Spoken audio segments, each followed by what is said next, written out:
تصدقوا ان انا على اخر لحظه افتكرت ان انا اصلا كنت بصور فلوج. لا عادي معايا. كنت بصور فلوج اصلا. المهم ما علينا. المفروض دلوقتي ان انا نازله رايحه للدكتور. ليه؟ هشوف الدنيا فيها ايه وبعد كده بقى اقول لكم القصه كلها. طيب انا طبعا بعتذر عن الاضاءه الفظيعه جدا جدا بتاعت الفيديو ده، بس هنمشي الدنيا عشان انا كده بره مش معايا اي حاجه انور بيها. ماشي ولا استنوا كده، بصوا كده كده كويس. رحنا طبعا للدكتور، رحنا في الميعاد بتاعنا بس الدكتور ما كانش موجود، فقالوا لنا ان هو يعني هيجي على 9 تقريبا او 9:30. فاحنا قلنا يعني ايه نلفلف شويه بالعربيه، فاحنا دلوقتي بنلفلف بالعربيه. انا رايحه اصلا لدكتور عزوم عشان انا بقالي فتره كبيره جدا كانش في وجع رهيب وبنزل على ايديا بتنميل وحرقان، وممكن الحاجه اصلا ابقى ماسكاها تقع من ايدي، فانا مش عارفه دوت ايه. فاحنا رايحين دلوقتي بقى للدكتور عشان نشوف الدنيا فيها ايه وهبقى اقول لكم يعني. بس اهم حاجه ان انتوا عموما يعني ما تحملوش على نفسكم قوي. انا الدنيا بدات تبان معايا بعد الولاده من الشيل وكده. انا اصلا الموضوع ده من ايام ثانويه عامه، يعني مش عارفه اقول ايه في السنه دي، يعني الحمد لله الحمد لله.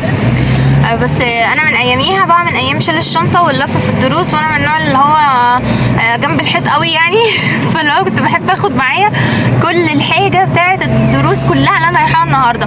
لو الدرس الواحد ليه مثلا 3 ملازم، وطبعا غير الكشكول بتاعي اللي بكتب فيه، فانا باخد حاجه الدرس كلها. لو احنا رايحين الدرس وانا عارفه ان احنا النهارده مثلا في الانجليش عندنا ستوري ومش هناخد جرامر ولا هناخد حاجه، باخد برده معايا حاجه الانجليش كلها. ليه؟ لان ساعات بنبقى قاعدين مثلا فبنخلص بسرعه، فالمستر مره واحده يروح قايل ايه، طب طلعوا لي بقى مش عارفه ملزمه كذا، احنا هنكمل علشان لسه في وقت في الحصه. فالموضوع ده كان بيخليني امشي بكل حاجه حرفيا، وانا كانت الدروس بنزل من صباحيه ربنا ارجع بالليل. فطبعا الموضوع كان بيحمل جامد جدا على كتافي. المهم انا ما حطيتش في دماغي حاجه يعني، والدنيا بقى ايه فضلت تعدي عادي كده لحد بقى بعد الولاده ما كنتش خلاص بقى مش قادره، وكان دراعي بقى بيقف، وممكن يعني كنت ببقى خايفه مثلا انا ابقى شايله فدو ويقع مني، فالموضوع كان صعب قوي. فربنا ييسر كده واشوف بقى الموضوع ده اساسا ايه. خلصنا من عند الدكتور ونزلنا اهو. هو قال ان انا عندي التهاب وعايز رنين علشان في تقريبا غضروف، وطبعا توصيات شديده جدا جدا من ضمنها ان انا اصلا ما امسكش الموبايل وما اقعدش اركز في حاجه فتره طويله وكده. فيعني للاسف الموضوع ده هيأثر شويه ان انا اقدر اعمل كونتنت منتظم على السوشيال ميديا عموما يعني. هو طبعا الموضوع مضايقني جدا، بس مش عارفه بقى يعني المفروض انزل اعمل الرنين بقى، فهشوف ان شاء الله كده ربنا ييسر بكره ولا بعده وهروح اعمله.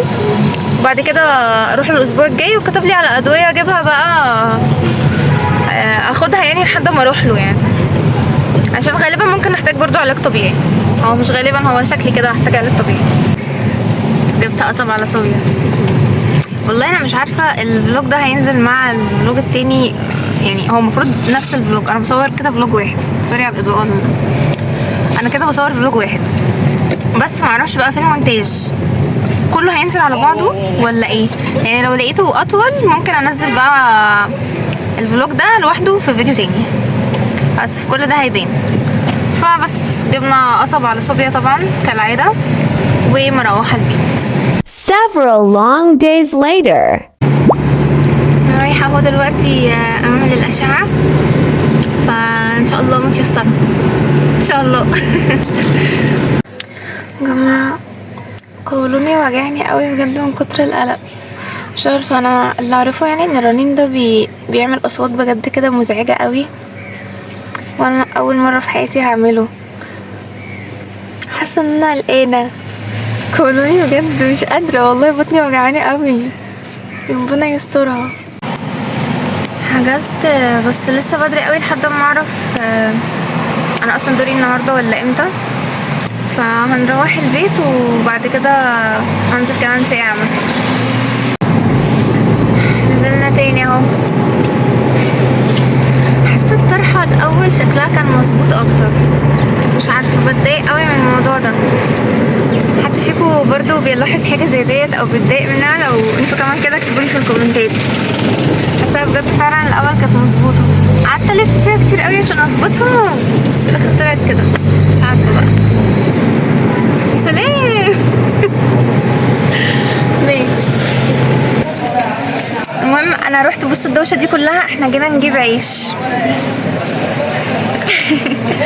رحت لقيت لسه بدري قوي برضو على الدور بتاعي، مش عارفه اصلا هلحق النهارده ولا هروح بكره ولا ايه، مش عارفه.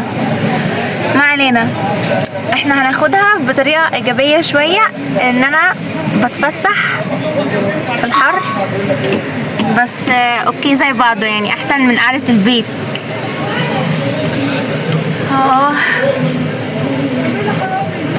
الحمد لله الحمد لله. قولوا لي بقى، بتحبوا تاكلوا اكتر انهي، العيش البلدي ولا الشامي؟ انا بحب البلدي، بحبه قوي بجد. وبعدين بحس يعني سعراته بتبقى اقل اكتر من الشامي، لان الشامي بيبقى ابيض وانا مش عايزه ادخل. بكره يا جماعه، بكره الساعه 2:30. لا عادي يعني، غلاسه بس مش اكتر يعني. يا ابني بس يا ابني، طبعا مش هنعدي اليوم كده، لازم نشرب المشروب التقليدي الجميل بتاعنا، هنروح نجيبه. قولوا لي في الكومنتات قبل ما تشوفوا الفيديو للاخر، قولوا لي انا هروح اجيب ايه.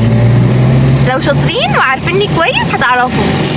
بس كده، اشوفكم بقى لما اجيب. شكرا. اهو كده، ثانيه معلش. لا انت عاشا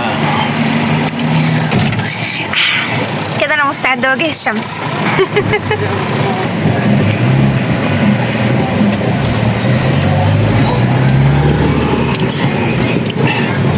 بس بقى يا ابني بس. بس المره دي بقى في تغيير بسيط، ده قصب بس مش قصب على صوبيا. قلت بقى المره دي نعمل تغيير كده. شبه اسود. انا بشربه اهو، هقفل بقى عشان اشربه براحتي. تاني يوم احنا اهو، انا بنفس اللبس بس غسلته على فكره. رايحين اهو بقى، ربنا ييسر بقى، انا زهقت من الموضوع ده.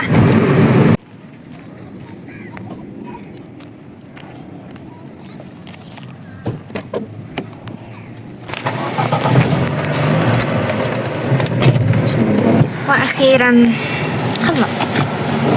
طبعا اكسكيوز شكلي وشكل الطرحه كده، عشان طبعا كان لازم اشيل اي حاجه فيها دبابيس جوه، فالطرحه باظت. طبعا مفيش نضاره، مفيش الكلام ده، حتى الدبله قلعتها. وخلاص كده مش فاضل بقى غير نروح للدكتور، يعني الحمد لله استلمت الاشعه برضو، مش فاضل غير نروح بس للدكتور بقى ونشوف الدنيا ان شاء الله فيها ايه. بس كده. عاملين ايه يا بنات؟ النهارده ميعاد الاستشاره بتاعتي، ورايحين اهوت للدكتور لما اشوف بقى هنعمل ايه. اخدت معايا الاشعه ورايحين.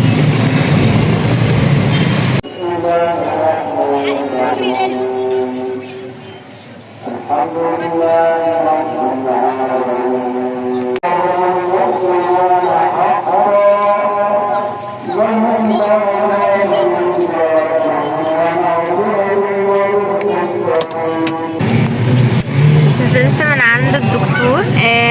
مهم بقى يعني الحمد لله. طبعا جبت عصير قصب بمناسبة ان انا الدكتور قال لي ان انا عندي الغضروفين، فيعني عشان مكافأة وكده، يعني مكافأة عشان ما اعيطش، عشان الدكتور كتب لي على حقن وانا بخاف من الحقن قوي، بجد بخاف منها قوي. وقال لي علاج طبيعي برضه، وانا مش عارفه بقى يعني، انا على طول بسمع ان العلاج الطبيعي بيوجع في ساعتها بس بيريح بعد كده، فانا مش عارفه هيحصل فيا ايه. فدعواتكم بقى يا جماعه. افتكر ان انا مش هصور حاجه تاني خلاص بعد كده، كفايه كده قوي. هو اساسا فلوج مالوش اي 30 لازمه وما يهمش اي حد في الكون اساسا. بس انا بوثق اللحظه يعني. يلا الحمد لله. المهم ما تنسوش تعملوا لايك وسبسكرايب وشير بقى للفيديو، واسوني بقى يا جماعه في الكومنتات. يلا باي باي.